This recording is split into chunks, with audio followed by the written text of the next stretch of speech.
Un gusto, un privilegio para mí estar entre ustedes hoy para tener alguna meditación acerca de la palabra del Señor. Fue muy buena la presentación del hermano Manuel, así que no hay mucho más que agregar. Y lo primero que tengo que hacer es enviarle saludos a todos ustedes de los hermanos de la iglesia en Villarreal, en Buenos Aires. Si no lo hago, en cuanto llego me excomulgan de la iglesia porque me han pedido específicamente que les envíe saludos, especialmente Benito Bongarrá, que él ha estado varias veces en la ciudad de Nueva York, no sé si aquí ha venido, y entonces él me pidió específicamente que envíe sus saludos a todos ustedes. Resulta que yo venía de vacaciones a Nueva York, la primera vez que estoy aquí en este país, y cuando don Guillermo Húngaro, que tal vez ustedes sí lo conocen, se enteró que yo venía para aquí, enseguida me dijo: yo te voy a contactar con los hermanos. Así que me contactó con Sergio y con Henry Sánchez también, de allí de Nueva York, y estuve visitando 5 iglesias allá. Y como vengo unos días a la ciudad de Boston también, el hermano me dijo: mira, ahí muy cerca está Providence, así que te voy a contactar también. Para mí no hay, y creo que para cualquier creyente, no hay mejor o placer más grande y privilegio mayor que aún en las vacaciones poder encontrarse con creyentes, con hermanos, y cuanto más poder compartir la palabra y ser bendecido y ser también de bendición. Así que para mí es un gusto, como les decía, y un privilegio estar aquí con ustedes en esta tarde. Vamos la palabra entonces en Romanos capítulo 12.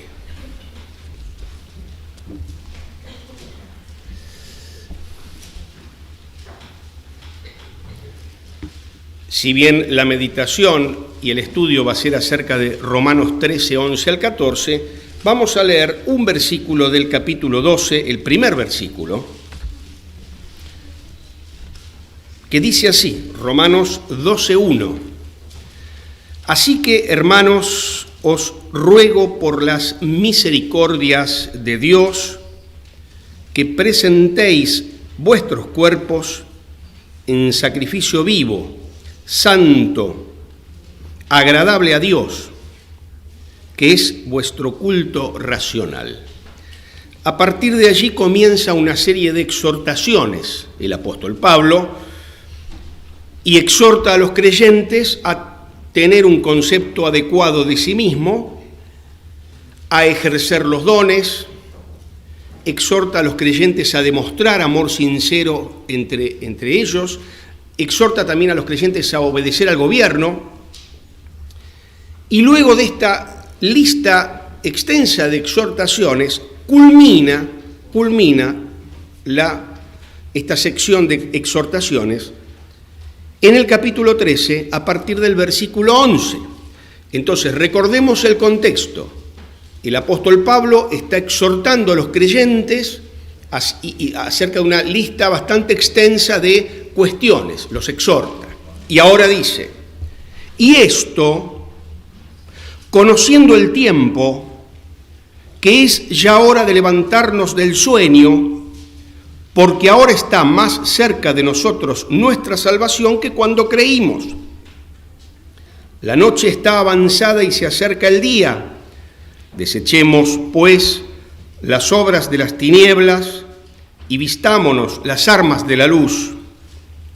Andemos como de día, honestamente, no en glotonerías y borracheras, no en lujurias y lascivias, no en contiendas y envidia, sino vestíos del Señor Jesucristo y no proveáis para los deseos de la carne.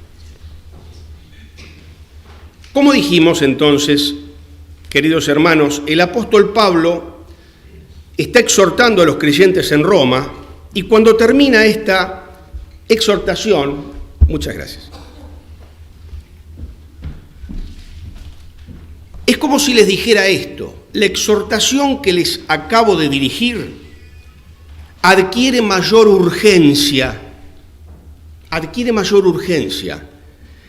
si nos percatamos de algo. ¿De qué es eso de lo que nos tenemos que dar cuenta, que tenemos que considerar? De los tiempos. del tiempo. Por eso, en primer lugar, espero apretar bien los botones que están aquí, porque yo soy bastante torpe con la tecnología. Recuerdo que en una oportunidad estaba en una misma situación así y apretaba los botones y no respondía. Claro, yo estaba apretando los botones del celular. Yo antes tenía un celular antiguo que tenía botoncitos y yo apretaba, así que yo soy muy torpe con esto, pero creo es hora de conocer el tiempo. Perfecto. Hasta ahora voy bien. Entonces, decíamos, esta exhortación que les acabo de dirigir, dice el apóstol Pablo, adquiere mayor urgencia si nos percatamos del tiempo en el que estamos viviendo. Por eso el primer punto yo lo he titulado, respecto de nosotros los creyentes, la Iglesia, es hora de conocer los tiempos. Es hora de conocer el tiempo. Es de la mayor importancia conocer el tiempo. ¿Por qué? Porque entender los tiempos nos lleva a una vida correcta. Conocerlos. Ahora, la palabra tiempo acá en griego no se refiere al tiempo del reloj, que está allí. No se refiere a ese tiempo, a ver cuántos minutos faltan para comenzar o para terminar, no. La palabra no es cronos, el tiempo del reloj, la palabra es kairos. Y la palabra kairos se refiere, y podría traducirse algo así como la hora señalada. La hora señalada, y se refiere al día final del regreso de Cristo. Entonces el apóstol nos dice esto, piénsenlo. Primero los exhorta, hermanos, hagan esto y aquello. Y nos da una motivación para obedecer esa exhortación. ¿Cuál es la motivación? Tengamos en vista ese día, el inminente retorno del Señor Jesucristo. En tanto somos conscientes de ese día, nuestra conducta va a ser distinta. Es como que, perfecto, ahí lo dice, perdón, yo me daba vuelta y ahí lo estoy viendo. ¿Por qué puse en la primera frase, la escatología debe gobernar nuestra conducta? ¿Qué es la escatología? La escatología es la parte de la teología que estudia los eventos del porvenir. Se llama escatología. Ustedes seguramente lo saben, pero yo se los recuerdo. Entonces, el conocimiento de los eventos del porvenir tiene que impactar en nuestra manera de vivir. Uno de los ancianos de la iglesia, que fue un gran maestro mío, don Aníbal Palazzo, él decía, cuando se tratan temas de los eventos del porvenir, del apocalipsis, a veces las congregaciones se llenan porque a la gente le gusta ver cómo cae fuego del cielo, casi como si fuera el cine catástrofe, como que a la gente le gusta eso de saber el futuro, y hasta se han filmado películas sobre el anticristo, y a la gente le gusta todo esto. Pero ¿saben una cosa? El Señor nos ha revelado los temas, los eventos del porvenir, no para satisfacer nuestra curiosidad y para que lo leamos casi como una novela de ciencia ficción, sino para que ese conocimiento gobierne nuestra vida presente. ¿Qué quiere decir? Sabiendo yo acerca del inminente retorno del Señor Jesucristo, eso tiene que gobernar mi forma de vida. Por eso dice que la escatología debe gobernar nuestra conducta. Es una motivación que tenemos para llevar una vida correcta, el saber de ese momento, de ese kairos, de ese tiempo inminente. Hay muchas promesas en la palabra para aquellos que aman la venida del Señor. ¿Se acuerdan? El Señor promete bendiciones y dice a los que aman su venida. Ahora la pregunta que yo me hacía, cuando ya a veces veo algo en la palabra que no entiendo del todo, uno le pregunta al Señor, ¿qué quiere decir esto? Amar su venida. Y se me ocurrió este ejemplo. En una oportunidad un hermano, amigo mío, que es creyente desde niño, contaba esta anécdota. En la Cena del Señor, hace muchos años atrás, cuando él era un niño, un adolescente, en la Cena del Señor siempre se levantaba un hermano muy mayor a pedir himnos acerca del retorno del Señor. Y por ejemplo pedías que permanezca, no pidáis, en el bullicio y el vaivén. El mundo alegre hoy dejara, aun cuando fuese algún Edén. La cita nada más aguardo, que el rey me diga, hijo, ven. Y él hablaba acerca del anhelo de encontrarse con el Señor. Y claro, este muchacho que era un joven, un adolescente, lo miraba y pensaba para sí mismo, ¿qué vivo? Vos te viviste todo, tenés como 100 años y ya te querés ir, pero que yo todavía tengo cosas para hacer acá, quiero quedarme un rato. O sea, por eso yo les voy a hacer una pregunta. Mis preguntas son a veces tramposas, porque me gusta que se equivoquen. Pero igual, tal vez no se van a equivocar. Pensemos dos casos. Un hermano muy mayor, todos sus seres queridos están en la presencia del Señor, que además está muy mal de salud. Pensemos este caso. Tenemos el otro caso, un joven que tal vez está a punto de recibirse de alguna carrera y está a punto de casarse, tiene un montón de proyectos. Y yo les hago esta pregunta, ¿cuál de los dos va a amar más la venida del Señor? Mientras que ustedes piensan, yo tomo un sorbo de agua. ¿Cuál de los dos va a amar más la venida del Señor? Mi pregunta es bien concreta.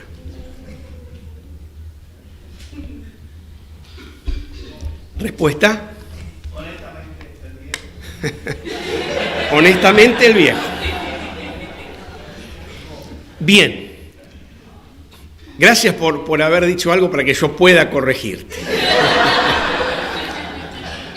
Ya habíamos planeado, no, mentira, no planeamos nada, pero casi siempre, de una manera espontánea contestaríamos eso. Si entendemos amor como un sentimiento o como una emoción, sin lugar a dudas que sí. Pero resulta que en la Biblia el amor no es ni un sentimiento ni una emoción. En la Biblia el amor es un mandamiento de Dios. En la Biblia el amor es una decisión que yo tomo de obedecer a quien amo, es decir, a Dios, independientemente de lo que sienta o por dónde vaya mi emoción. Porque nuestras emociones son volubles. ¿Qué quiere decir? Un día están acá, mañana acá, y además depende mucho de nuestro carácter, de nuestro temperamento, de nuestra personalidad. No gobernamos sobre nuestras emociones, pero sí sobre nuestras decisiones. Entonces, cuando Dios cuando Dios nos manda que amemos incluso a un enemigo, para obedecer a Dios, ¿vamos a esperar a que nuestra emoción nos acompañe o nuestros sentimientos nos autoricen? No, porque tal vez nunca sintamos amor por un enemigo, pero sin embargo lo tenemos que amar igual. Entonces, ¿qué quiere decir? Pensá en un enemigo, una persona que te hizo daño. Un enemigo no es una persona a quien vos odias, es una persona que te odia a vos, en la Biblia. Entonces, pensá en una persona que quiere tu mal, que te ha hecho daño, que te ha traicionado, que te ha mentido. Vos no sentís afectos positivos hacia esa persona.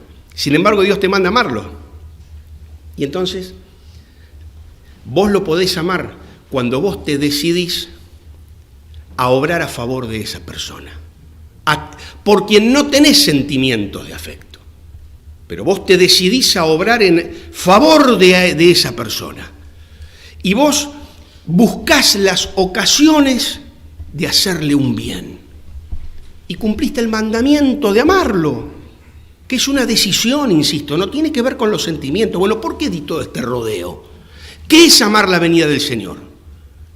Es vivir de acuerdo a su voluntad. Amar la venida del Señor es estar preparado para cuando el Señor venga. El que ama cualquiera de los dos puede amar la venida del Señor. El anciano va a anhelar más irse con el Señor, claro, y el joven tal vez tenga otros proyectos y no tenga ese mismo anhelo. Pero si ese joven vive con fidelidad y está realmente preparado para encontrarse con el Señor, puede amar la venida del Señor, porque tal vez esa persona que describimos al principio, en realidad no es tanto que ama la venida del Señor, es que quiere irse acá porque ya no tiene más nada que, o sea, está sufriendo y dice, a ver, ¿cuándo me voy de esta tierra que ya no doy más? ¿Se entiende? Entonces, amar la venida del Señor, repito, para que quede claro, es estar preparado para el encuentro con el Señor. Y no alejarse de él avergonzado cuando el Señor venga. Entonces, eso es que la escatología gobierne mi conducta, una forma de vida. Bueno, ya me fui demasiado en este punto, discúlpeme, cuando sea la hora, tú me haces una señal, porque yo ni sé qué hora es. No sé si eso funciona. Veo que está siempre en el mismo lugar el reloj. Es cierto, ¿no? O tal vez yo estoy medio ciego, pero... Volvamos entonces al tema. Nos dice la palabra conociendo. ¿Vieron que dice? Y esto, conociendo el tiempo. Acá la palabra en griego, que se traduce como conociendo, es bien enfática. Es como que nos dice, asegúrate de conocer. No dejes de conocer el tiempo, porque la conciencia del inminente retorno del Señor debe presidir y gobernar nuestra conducta aquí en la tierra. Ahora, es cierto que muchos no vivían de esta manera en la época de Pablo, y en la época actual ni hablemos. Muchos no vivían de esta manera, es decir, con la conciencia del inminente retorno del Señor Jesucristo. Entonces, el apóstol Pablo necesita exhortarlos y les dice que es tiempo de despertar del sueño. A ver si aparece. Se toma su tiempo.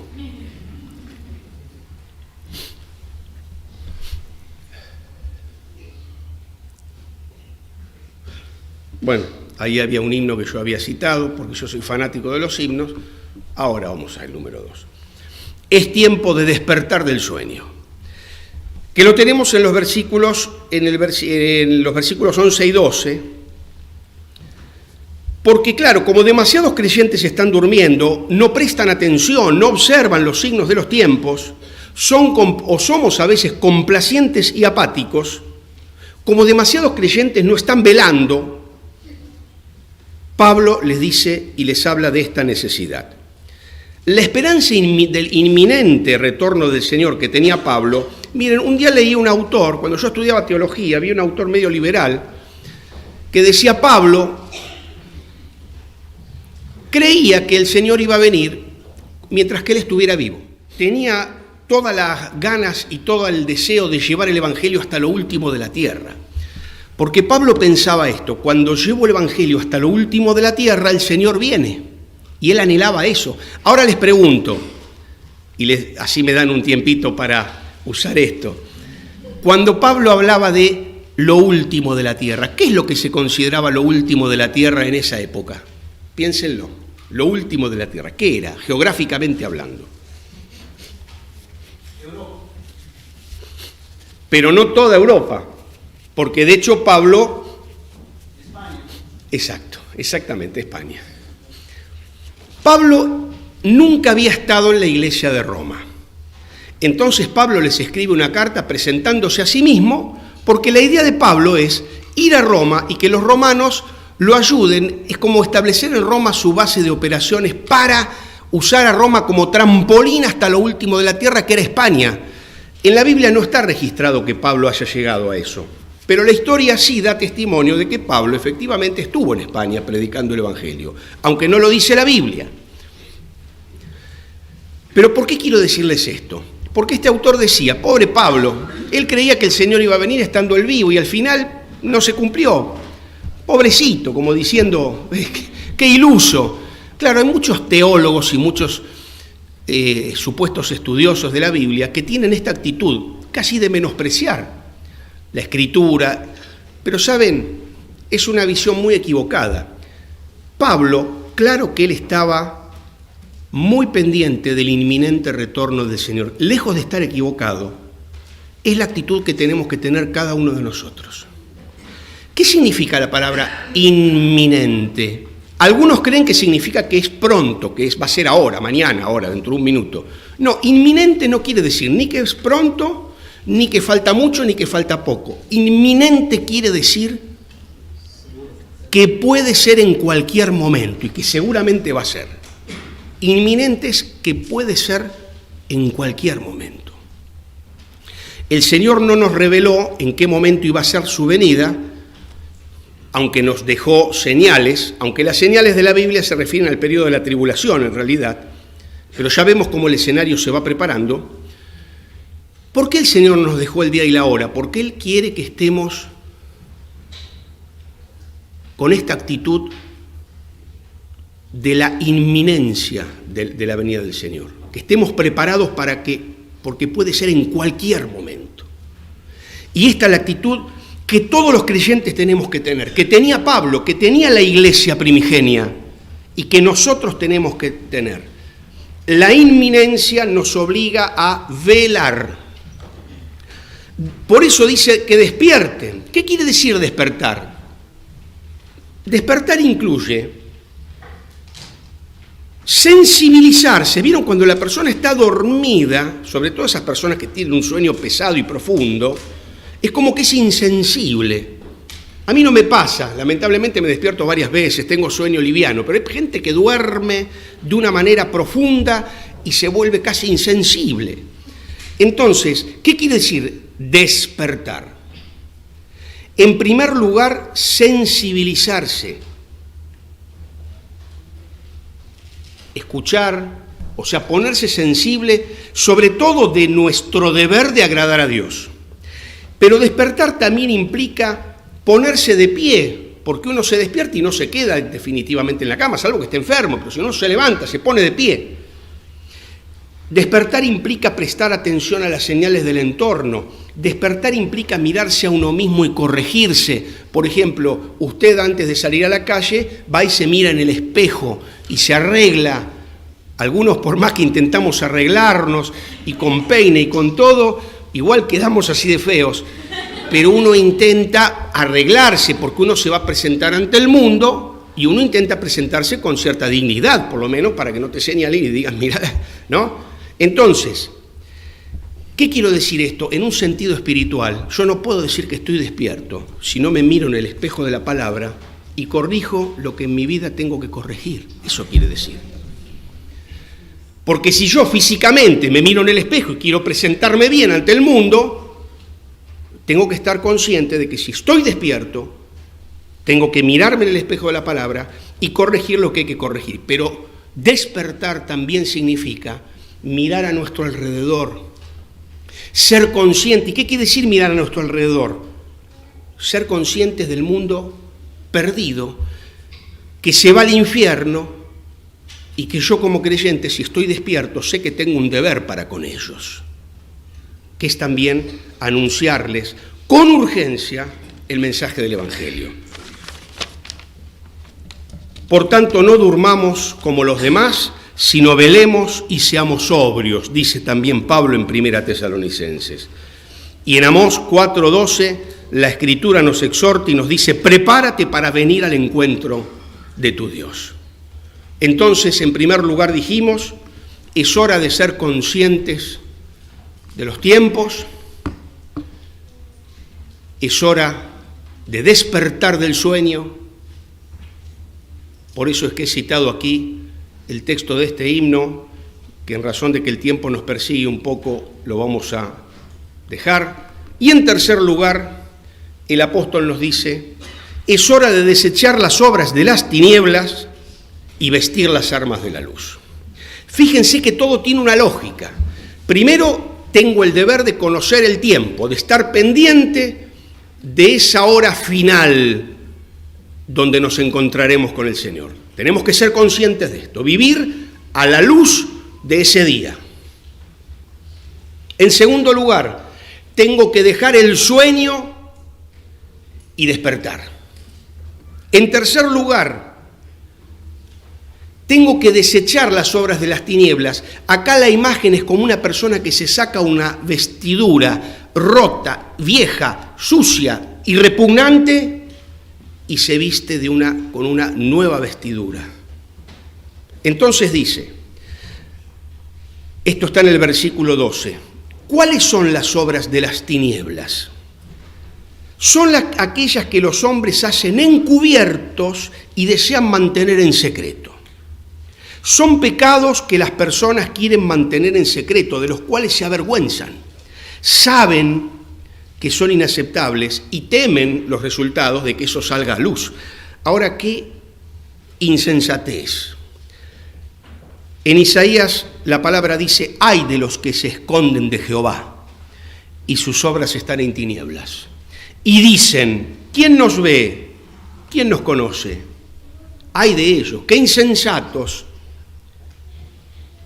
Por eso, como decíamos hace un ratito, tenemos que desechar los sucios y rotos vestidos de la mundanalidad y vestirnos, dice, con las armas de la luz. ¿Qué es esa vestidura de las armas de la luz? Esa cobertura protectora. No es una bata cómoda para sentarnos en un sofá a descansar, es una armadura.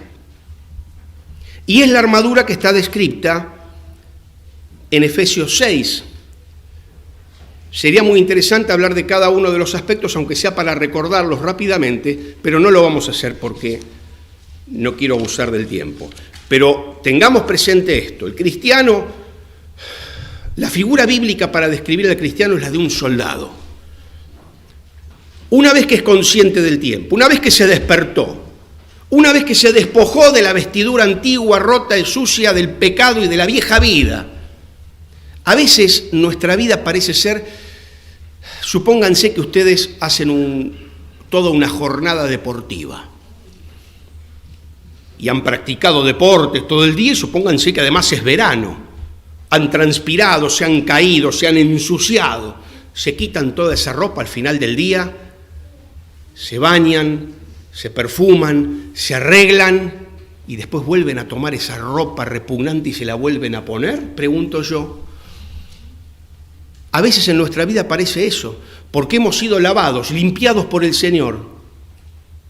Hemos tenido una nueva vida y seguimos cargando la vieja ropa sucia, rota, repugnante de la vida anterior. No, el Señor nos dice, despójense de eso y para siempre. Y cuando se visten de nuevo, como somos soldados, es una armadura. Esa es la ropa y la vestimenta del cristiano. ¿Por qué esta urgencia de desechar las obras de las tinieblas y vestirnos las armas de la luz?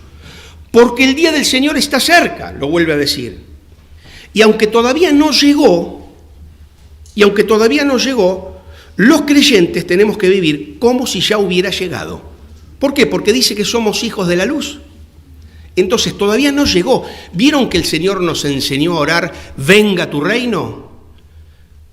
Si nosotros realmente oramos y pedimos al Señor que venga su reino a esta tierra, hoy tenemos que estar dispuestos a vivir de acuerdo a los valores del reino. Es algo lógico, si no, yo recordaba un himno que dice, ven Señor Jesús, ven pronto. Claman todos con ardor, he aquí, yo vengo presto, dice el Salvador, es el 195. Y cuando yo digo, ven Señor Jesús, ven pronto, o cuando digo, viene otra vez nuestro Salvador, oh, que si fuera hoy, no es solamente una expresión de sentimientos, vuelvo a insistir con esto. Tengo que estar dispuesto a vivir en base a los valores de ese reino futuro. Pero tengo que estar dispuesto a vivir hoy en base a esos valores del reino futuro. Entonces, dice un autor, reconociendo que la aurora está por despuntar y que el Señor Jesús puede regresar en cualquier momento, debemos vivir ahora como si ese día hubiese llegado. En cuarto lugar, y son 5, tranquilos, no se desesperen que ya voy terminando, aunque me falta un poquito, dice aquí en el versículo 13 el apóstol, andemos como de día, honestamente, y empieza luego a enumerar una serie de pecados. Esto de andar, yo puse en cuarto lugar el título, es hora de andar derecho. Es hora de andar derecho. Continuemos con la analogía del soldado. Recordemos cómo viene toda la secuencia. Somos conscientes o debemos estar conscientes del tiempo. Tenemos que despertar. Tenemos que vestirnos la armadura y ahora tenemos que andar derecho. ¿Alguien vio desfilar a los soldados alguna vez? No desfilan todos, cada uno va por su lado y van así por el camino. No, si algo caracteriza a un desfile militar es que caminan recto, caminan derecho. Y eso es como tenemos que andar nosotros. Honestamente, podría traducirse un andar apropiado, honorable, decente, noble. Son todas palabras que podrían encajar también con este honestamente. Y hay 6 pecados que Pablo menciona como típicos de la vida sin Cristo. Hay 6 pecados que el apóstol menciona que es menester abandonar para poder andar derechos. Miren, hay muchos pecados, hay una lista de pecados interminable, pero Pablo menciona estos. ¿Ustedes creen que hay algo casual en la Biblia? ¿Ustedes creen que Pablo anotó todos los pecados en una lista, los mezcló en una bolsa y los que iba agarrando al azar los escribía? El Espíritu Santo inspiró, y como nosotros tenemos que dar importancia a cada palabra de la Escritura, vamos a mencionar qué significa realmente cada uno de estos 6 pecados. ¿Qué significa? El primero dice glotonerías. Yo allí escribí la palabra griega al lado para que ustedes luego tienen esto a disposición de cada uno, lo pueden pedir y pueden profundizar. Glotonería, fíjense cómo se traduce esta palabra. Jarana, juerga, farra, fiesta, jolgorio irrestricto, dar rienda suelta a los apetitos básicos. ¿Entienden ustedes cómo el traductor, de toda esa amplitud de significado de la palabra griega, eligió una? No podía escribirlas todas, pero qué importante es que si queremos estudiar la palabra, profundicemos en las palabras originales que usa, que aparecen en el griego, porque así vamos a ir descubriendo esos tesoros inagotables de la palabra de Dios. Entonces, la palabra originalmente designaba a la banda de amigos que acompañaban hasta su casa a un vencedor en los juegos. Estaba el vencedor en los juegos y los amigos lo acompañaban hasta su casa. Y en el camino iban cantando, celebrando. Luego llegó a designar a una banda de personas que producen molestias y perjuicios a los demás, especialmente en la vía pública. Por eso que se traducía también esta palabra como maleducado, sinvergüenza, bruto, alborotador y vándalo. Bueno, fíjense acá, pone glotonerías, pero fíjense todo lo que significa esta palabra. Bueno, hemos sido bastante descriptivos. Supongo que acá ninguno de acá encaja en esa descripción. Pasemos entonces a la siguiente, que espero tampoco nadie encaje en esta descripción de borracheras.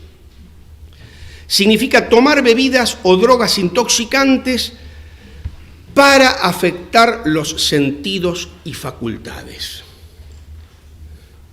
En una oportunidad le pregunté a un alumno mío, en Argentina, cuando terminan el 6º año o el último año del secundario, van a un viaje de egresados, que generalmente es a un lugar, allí en la Argentina, en la zona del sur de Argentina, donde hay lagos y donde hay una zona muy linda, San Carlos de Bariloche, si alguien estuvo en la Argentina conocerá el lugar, y van allí de viajes de egresados. Y claro, los viajes de egresados del secundario se caracterizan por el desenfreno, la abundancia de alcohol y toda una serie de cosas que siguen a eso.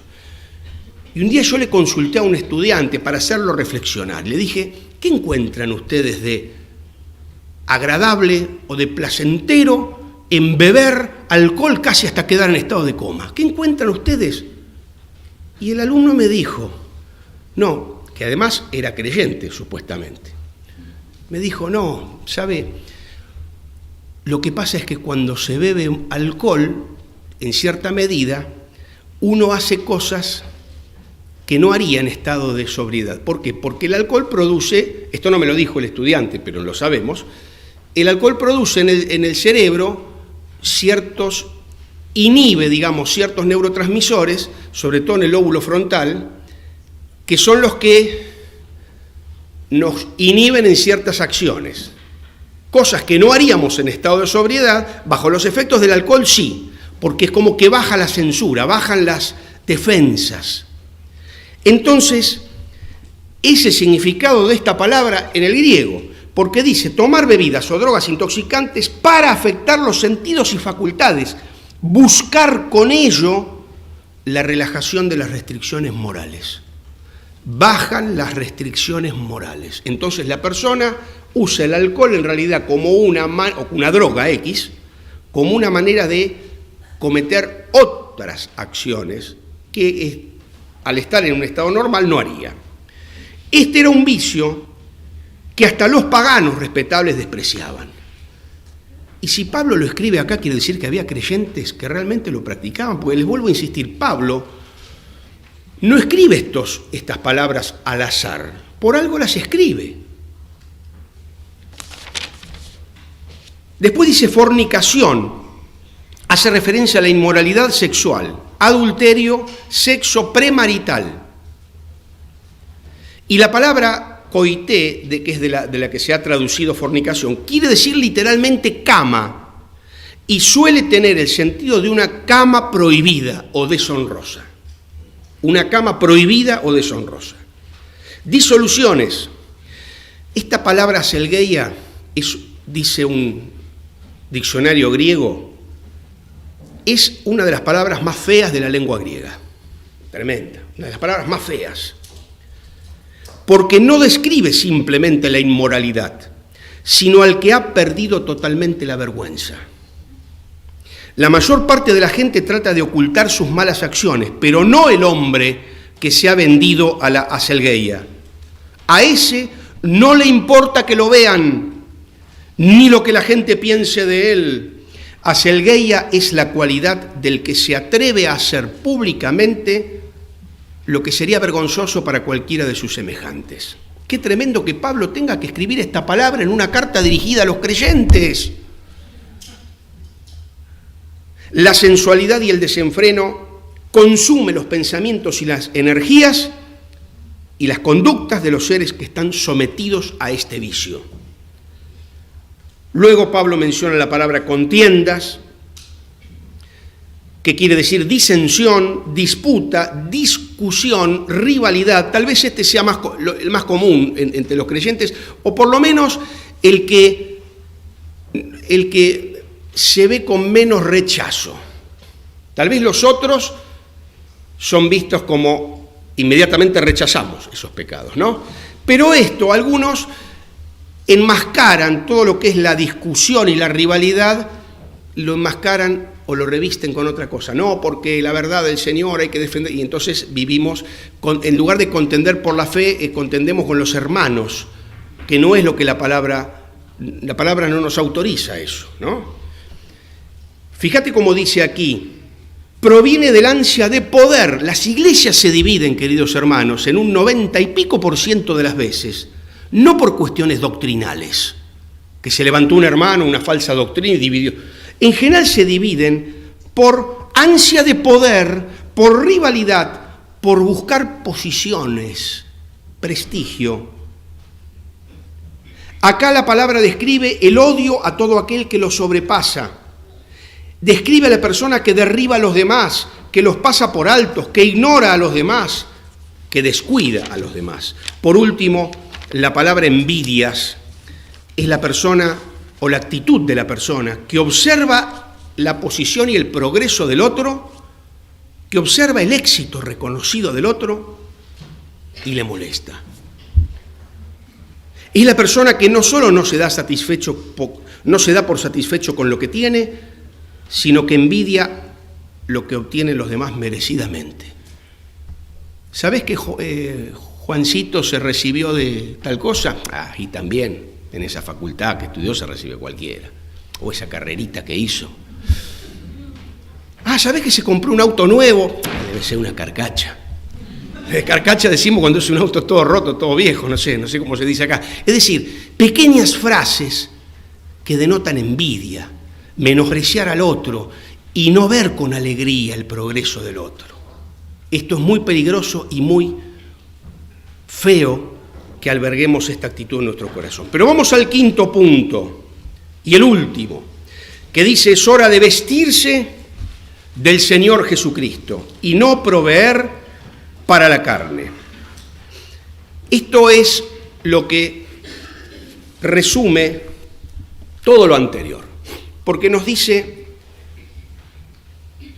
que tenemos que adoptar todo el estilo de vida del Señor Jesucristo. Resume todo lo demás.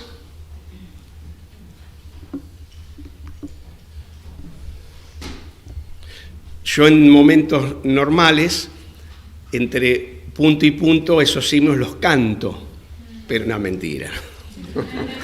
Imagínense la tragedia que sería para ustedes si yo haría eso. Bien, el punto quinto entonces dijimos, es hora de vestirse del Señor Jesucristo y no proveer para la carne.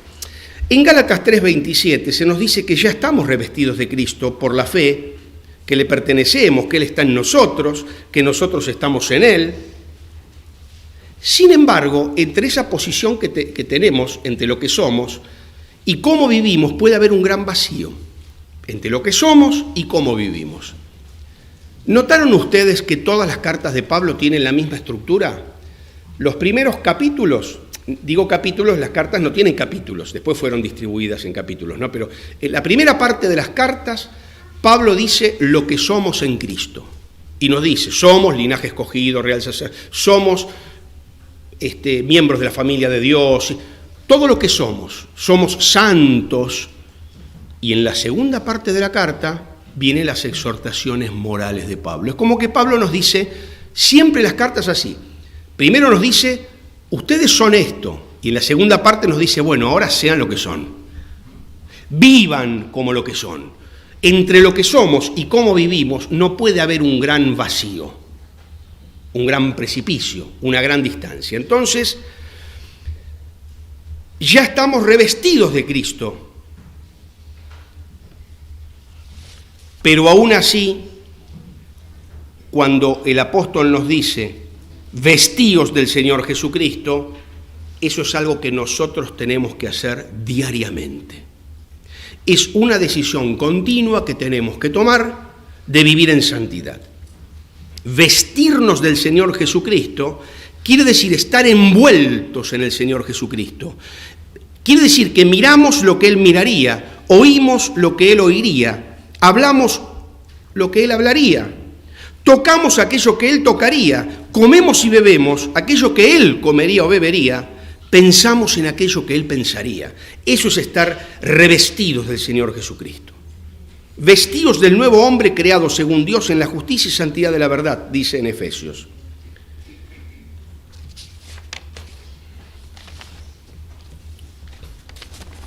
Ustedes ven de mí, salvo mi cara y mis manos, mi vestimenta. Y cuando Pablo nos dice que tenemos que estar vestidos del Señor Jesucristo, lo que quiere decir es que cuando el mundo nos vea, pueda ver a Jesucristo en nosotros. Eso es estar vestidos del Señor Jesucristo. Que cuando el mundo nos vea, vea a Jesucristo. Y también el Señor dijo que vean vuestras buenas obras y glorifiquen a vuestro Padre que está en los cielos. Es decir, como el Señor Jesucristo vino a mostrarnos cómo es Dios, si nosotros mostramos a Jesucristo a través de nuestra vida, los que nos vean van a poder decir, si esta persona es así y es cristiano, ¿cómo debe ser el Dios de esta persona? Y al ver nuestra vida pueden entonces glorificar a Dios. Ahora, simultáneamente con el vestirnos del Señor, está la necesaria actitud de no hacer provisión para la carne. Acá también yo preguntaba al Señor, ¿qué quiere decir esto de no proveer para los deseos de la carne? Porque cuán acostumbrados estamos a repetir los versículos de memoria, pero ¿qué significa realmente? Y yo consulté varios autores, reconocidos estudiosos de la palabra, y quiero compartir con ustedes algunas definiciones, y ya con esto estoy ya en la recta final. MacDonald dice, no hacer caso de la carne, no hacer caso. Me gustó esa expresión, porque nosotros le hacemos caso a aquello que damos más importancia. Y es como que Pablo nos dice, no hagan caso de la carne, concéntrense en lo verdaderamente importante. Estén pendientes de aquel día y vivan a la altura de ese acontecimiento. No hagan caso de la carne. Porque la vieja y corrompida naturaleza clama incesantemente por ser mimada con comodidades, placeres mundanos, disipación, materialismo. ¿Cuándo proveemos para la carne? Cuando nos facilitamos el camino para pecar. Esto es bien concreto. Usted y yo sabemos cuáles son los pecados en los que caemos con más facilidad. Usted y yo sabemos cuáles son los pecados que con frecuencia nos hacen tropezar.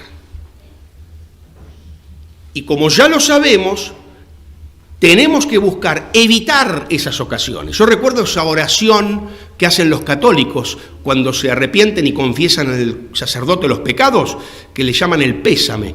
Dice, en una parte dice, y propongo firmemente no pecar más y evitar todas las ocasiones próximas de pecado. ¿Se acuerdan de esa oración, si alguien fue católico alguna vez?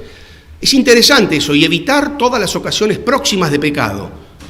Y eso es lo que con sabiduría tendríamos que hacer. Si yo sé que mi debilidad está ahí, yo evito las situaciones próximas de pecado, ¿no? Pero muchas veces nos encontramos con esto, nos facilitamos el camino para pecar. Esto es proveer para la carne, facilitarnos el camino para pecar. Y por último les digo, la paráfrasis de Phillips dice así,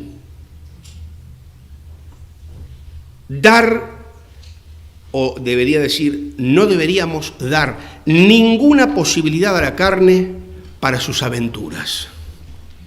No le demos posibilidad a la carne para sus aventuras.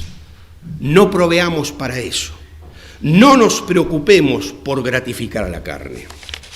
Estos textos en la historia de la Iglesia no se olvidarán jamás, porque fueron textos clave en la conversión de un gran hombre de Dios, que fue Agustín, le conocemos por San Agustín, y ya con esto concluyo.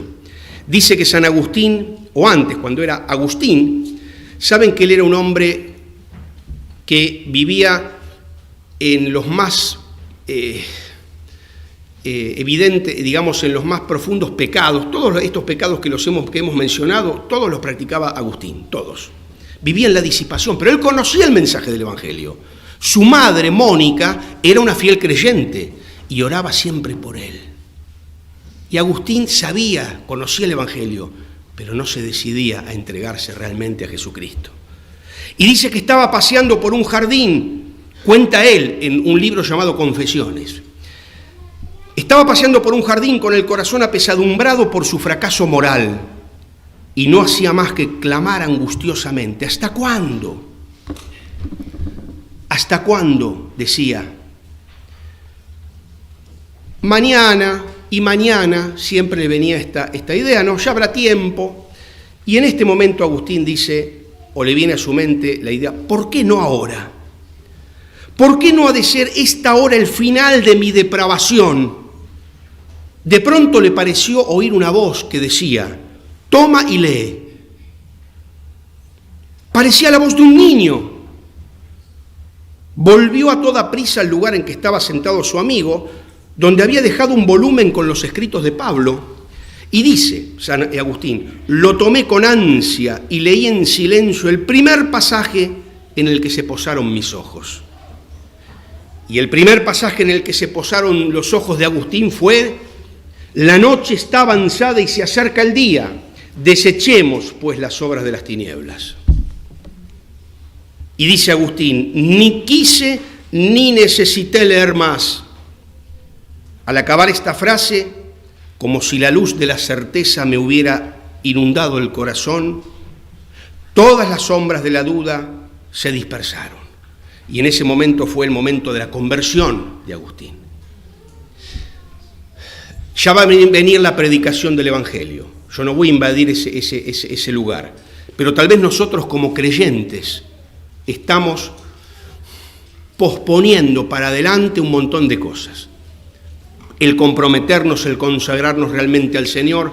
No, ya voy a servir mejor al Señor cuando me reciba, cuando tenga una mejor situación económica. Ya voy a servir mejor al Señor cuando me case, cuando esto, cuando lo otro. Y pateamos para adelante ese momento. Y yo creo que el Señor hoy nos dice, ahora es el tiempo de estar conscientes de ese tiempo, de ajustar nuestra conducta a los planes del Señor. Y mi deseo entonces, queridos hermanos, que así como Dios le habló a Agustín, el Señor nos haya hablado en esta tarde a cada uno de nosotros, ¿no? Y podamos entonces, estando pendientes de ese inminente retorno del Señor Jesucristo, vivir entonces en consecuencia y vivir vidas de santidad. Muchas gracias, queridos hermanos.